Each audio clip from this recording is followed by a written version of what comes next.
Hi, I'm Irene with girltalksfish, and I have a black thumb. I dream of having a beautiful planted tank like everybody else on Instagram, and unfortunately kept killing plants. So in my desperation, I decided to try to buy every beginner plant that is supposedly bulletproof that I could get my hands on, and here's what I found out. So let's start off with some plants you can find at your local pet store like PetSmart or Petco, and that would be the Betta bulb. And I imagine when buying this thing that many people think, oh, I can just plop in the bulb into my Betta fish bowl and it will grow. Well, first of all, they do need substrate of some type, and once they produce leaves, I like them because most of them tend to have very long, wavy, broad leaves because they're probably of the Aponogeton genus of some sort, and I love that. Man, it just makes such a great centerpiece plant. And for me, this was the first plant I ever got to flower as well.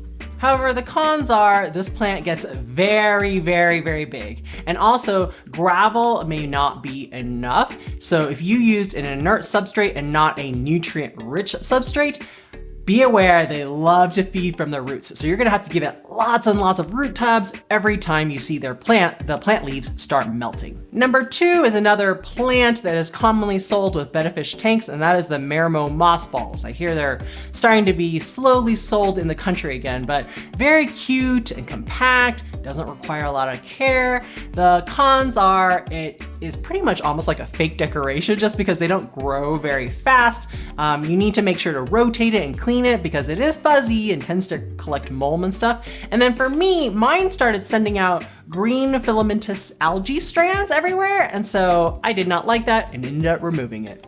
The classic Java fern that is very commonly found in pet stores and fish stores. They don't require substrate, they only need low light, and then they have pretty tough leaves that can withstand things like goldfish and African cichlids usually.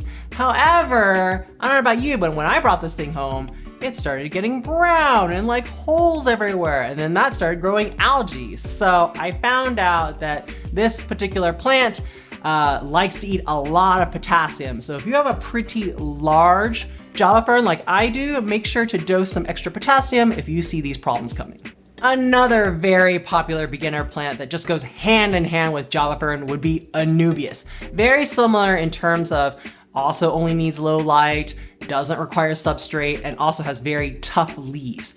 However, I find that mine just tend to be algae magnets, especially like blackbeard or green spot algae, which is really hard to get off. And so my little trick I found is I definitely need to pair it with some kind of floating plant or fast growing plant that is above the Anubias and will shade out the Anubias so it doesn't get as much light. And also, since they're fast growing, they'll suck up a lot of the excess nutrients, hopefully starving out the algae that tends to grow on them.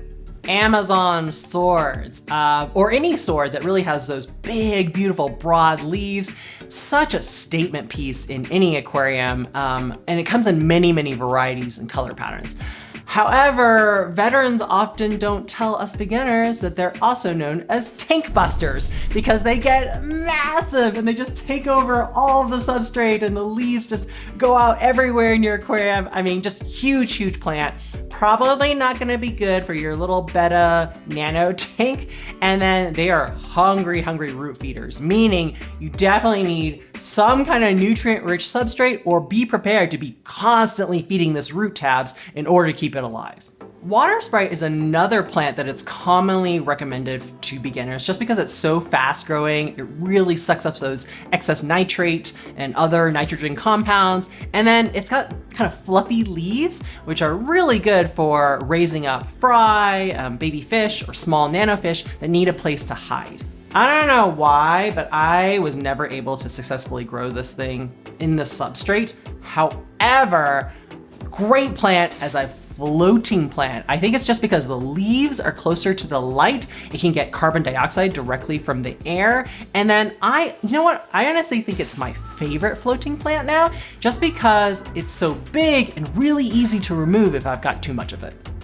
Water wisteria, which is often confused for water sprite, is another fluffy plant that's good for hiding fry and nanofish. It also is fast growing and sucks up a lot of nitrogen compounds.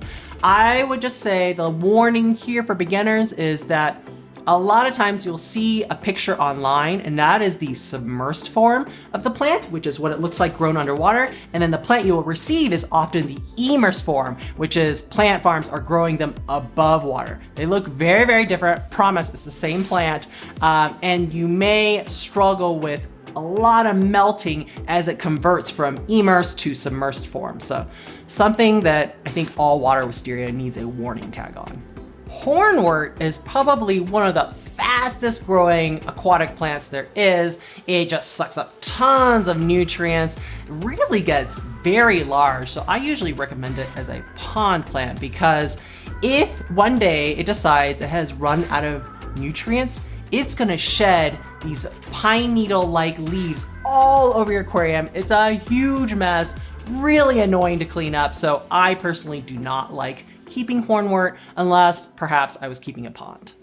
Out of all the cryptocorean species, I would say Cryptowintii is probably the most popular one just because it comes in so many different varieties like bronze, red, pink, green, has those textured large leaves, yet still stays kind of low and compact. So I think it would do really well as a carpeting plant for a larger aquarium. And plus they can do well in low light.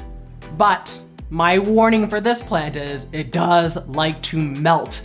Anytime you change the water parameters, whether it's the first time you get it and you're bringing it into your tank, or like me, they were growing so big and beautiful, and then I just changed the fertilization schedule, dosing amount a little bit, and then it just went bananas and all the melted away. I still have some, these tiny little dinky things over here. They've never really fully recovered, so I kind of hold a grudge against them. I prefer smaller crypts personally, but hey, give it a shot if you want.